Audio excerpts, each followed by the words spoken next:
Warahmatullahi wabarakatuh. Selamat sore Sobat Bipos. Berjumpa lagi bersama aku Tanya Anggraini dalam program Bitalk Bicara Apa Saja. Jadi kita bersama dokter cantik nih, ada Dokter Balina Eriawati. Halo dokter. Sore. Nah hari ini pada Selasa 21 Juni 2022 kita bawain soal kecantikan nih dok. Dengan tema langsing sehat. Nah, untuk memberikan kita pengetahuan nih soal gimana sih cara langsing tapi sehat, kita bersama Dokter Balina Eriawati. Oke, kita coba tanya-tanya nih ya. Apa aja sih kesibukan Dokter Balina sekarang? Kalau sekarang itu masih sibuk di klinik ya, Mbak. Siapa tadi saya Tania. lupa.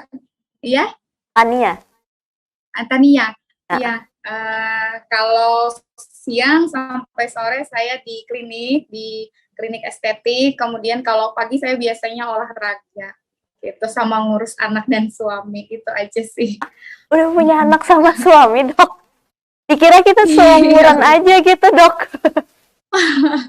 Udah 35 Mbak Tania. Serius? Serius. Tak pikir 25 loh dok, serius. Oh, bisa Okay. aja Mbak Tania. Jadi kliniknya ngurusnya di mana aja nih dok? Tanjung. Iya, di daerah Tanjung. Dulu klinik saya ada di Banjarmasin, cuman sekarang lagi off. Nanti rencana buka lagi di Banjarmasin awal tahun nanti. Jadi ada juga nih di Banjarmasin dok? Iya, dulu ada juga. Dulu namanya Dokter Balina Estetik Klinik juga di daerah Banua Anyar. Tapi udah udah tutup, nanti dibuka lagi. Lagi masih cari-cari tempat. Oh iya. Nanti kabar-kabarin ya kalau buka, siapa tahu saya mau mampir gitu dok. Iya. Oke. Kenapa sih memilih menjadi dokter estetika nih dok? Dari kayaknya passion ya Mbak Tania. Dulu saya waktu kuliah itu senang banget yang namanya perawatan. Di Banjarmasin dulu kan sangat terbatas nih perawatan gitu, tapi saya tetap senang gitu.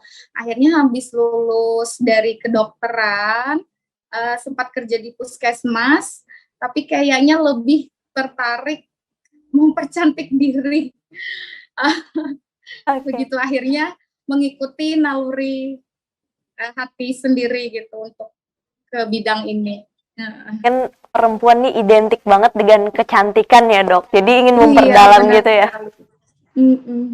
Oke, ini ngomong-ngomong soal langsing kan dok, langsing ini kan deket nih soal diet gitu kan. Nah, yang namanya diet kan, jadi kita bahas diet dulu nih. Nah, diet yang membahayakan itu gimana sih dok? Kan banyak nih kita yang dengan iming diet cepat langsing gitu dok. Kadang juga itu sebenarnya membahayakan. Nah, beberapa contoh yang diet membahayakan itu apa aja sih dok? Sebenarnya konsep diet itu Mbak Tania dari dulu sampai sekarang itu relatif sama gitu ya. Diet itu kita harus saya jabarkan dari awal dulu ya nggak apa-apa ya. Diet itu kita selalu bicara tentang kalori namanya, tentang kebutuhan makanan kita sehari-hari. Nah, di dalam kalori itu dia ada namanya basal metabolic rate. Jadi untuk kita hidup itu kita perlunya ada kalori yang sesuai. Misalnya 1.800 itu untuk kita hidup aja, untuk organ dalam, untuk hidup diam gitu ya. Tapi untuk beraktivitas kita misalnya perlu 2.200 kalori. Nah, diet yang membahayakan itu jika dietnya kurang daripada basal metabolic rate. Artinya dia dietnya kurang dari kebutuhan untuk kita hidup aja. Kebanyakan gitu kan Mbak Tania, banyak yang diet gitu, banyak motong kalorinya, nggak makan nasi gitu, sehingga kalorinya yang kita perlu untuk hidup aja 1.800, dietnya ketat banget, sampai dia dikurangin banyak kalorinya, dia jadi 1.500 gitu. Jadi kita minus 300 dari angka kita perlu hidup. Nah, itu berbahaya banget, membahayakan organ-organ vital. yang ada di tubuh.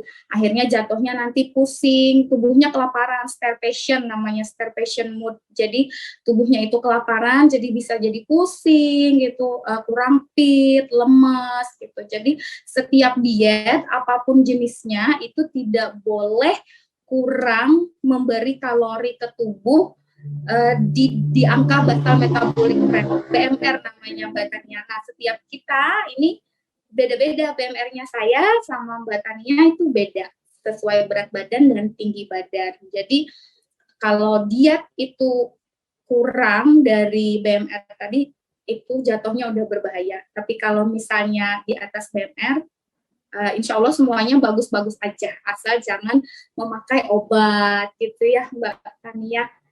Dietnya dengan mengurangi kalori aja, kalori defisit ke tubuh.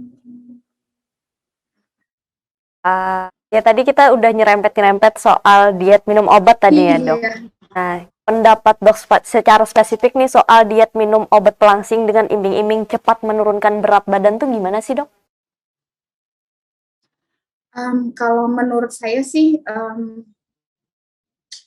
di dalam diet kita menurunkan berat badan itu nggak ada yang namanya obat yang bisa langsung menurunkan berat badan. Pasti kemasannya pasti kalori juga, kalori defisit. Pasti kemasannya itu ujung-ujungnya nanti kita disuruh kalori defisit. Karena nggak ada satu obat pun yang bisa kita kan mau melunturkan lemak sebenarnya ya. Tujuan dari diet itu membakar lemak yang ada di tubuh. Nah, lemak yang sudah tercipta, misalnya di sini nih Mbak Tania, itu nggak akan bisa, misalnya kita minum obat, itu dia menargetkan harus lemak ini keluar, nggak bisa. Dia nggak bisa ngeluarin lemak, obat apapun nggak bisa. Kecuali mencegat lemak yang kita makan. Misalnya nih, kita makan berminyak, terus kita minumin obat. Ada nama salah satu obat itu, kita minumin obat itu, nah dia bisa menyegat di usus sebelum diserap usus. Jadi dia lemaknya keluar, nggak diserap oleh tubuh. Nah, itu mungkin memang ada. Itu ada obatnya, bukan mungkin itu ada obatnya, tapi untuk menargetkan lemak yang sudah tercipta, yang sudah ada di tubuh, dia nggak ada. Nggak ada obat satupun yang bisa ngeluarin lemak yang sudah ada di dalam tubuh. Nah, caranya kita ngeluarin lemak, ngancurin lemak yang ada di tubuh, pertama kita harus mengurangi jumlah kalori keperluan kita sehari-hari. Misalnya 2000, keperluan kita 2000 kilokalori, kita kurangin makannya jadi 1800, jadi kurangnya 200 ya Mbak Tania. Nah, 200 itu nanti gimana caranya tubuh kan nih pinter banget nih, diciptakan Tuhan tuh pinter banget. Gimana caranya kita tetap hidupnya bagus, normal, jadi dia ngambil cadangan energinya di lemak, jadi di lemaknya dipecah. Akhirnya kita jadi kurusan gitu. Nah, itu salah satu caranya dengan defisit kalori. Nah, yang cara kedua bisa langsung disuntikan di sini ngancurin lemak. Nah, itu mungkin, tapi kalau obat minum nggak bisa nargetin tubuh kita untuk menghancurkan lemak yang sudah terbentuk. Nanti si penjual itu ujung-ujungnya Mbak Tania, misalnya nih saya nih disuruh minum obat, nanti ujung-ujungnya dia akan bilang, nanti makannya jangan makan nasi ya pagi atau siang, nanti diganti sayur ya. Nah, itu kan ujung-ujungnya defisit kalori juga. Ujung-ujungnya akan main defisit kalori. Cuman pengemasannya aja. Awalnya akan disodorin obat, ujung-ujungnya defisit kalori juga. Itu sih biasanya. Jadi tadi tetap ya kita juga disuruh ngontrol makan juga ujung-ujungnya defisit kalori tadi ya. Ujung-ujungnya begitu. Oke, kita lanjut nih dok. Kita kan udah bahas soal defisit kalori nih juga ya. Bagaimana soal diet ketat makanan tapi tidak olahraga nih dok? Bisa diet dengan makanan tapi tidak olahraga itu bisa sekali dia kurus. Cuman kurusnya seperti apa gitu ya, dan prosesnya bagaimana. Satu, yang diet tanpa olahraga itu kurusnya nanti dia kan ada yang namanya menurut definisi nih langsing ya Mbak Tania. Menurut saya langsing itu dia ada dua definisinya. Langsing menurut universal itu artinya dia memiliki tubuh proporsional di proporsi yang pas. Jadi dia tidak kurus dan tidak gemuk. Sedangkan kalau di kedokteran atau medis, langsing itu dia ada hitungannya. Jadi dia sesuai dengan BMI yang indeks massa tubuh. Nah, itu kan dia di antara 18,5 sampai 25, kategorinya dia normal. Berarti dia langsing. Nah, gitu. Kalau yang si diet tapi tidak olahraga tadi mungkin jatuhnya ke kurus ya, Mbak Tania, tapi tidak masuk ke langsing menurut saya, kecuali dia genetiknya memang sudah bagus gitu ya. Maksudnya dia punya upper body yang bagus, mohon maaf ini maksudnya dadanya yang bagus ya, terus lower body bokongnya yang bagus gitu. Jadi kalau dia tanpa olahraga, dia akan jatuhnya tidak berbentuk lah istilahnya. Kurusnya mungkin tidak berbentuk, tapi kalau dengan kecuali dia genetiknya udah bagus gitu. Yeah. Kalau dia disertai dengan olahraga, dia akan ada bentuknya. Jadi bisa aja kurus, sangat bisa sekali kurus hanya dengan defisit kalori, tapi mungkin bentuknya akan berbeda dengan yang olahraga. Itu satu. Yang kedua, yang melakukan hanya diet aja, otomatis dia metabolismenya kurang cepat. Metabolisme kurang cepat, akibatnya dia mudah sekali untuk kembali gemuk. Karena metabolismenya lambat, tidak dibantu dengan olahraga. Kalau kita olahraga, metabolisme kita menjadi cepat, gitu, Mbak Tania. Akhirnya untuk kembali gemuk pun akan susah gitu. Jadi dia kalau yang diet aja itu untuk kembali gemuk cepat banget gitu, karena metabolismenya lambat.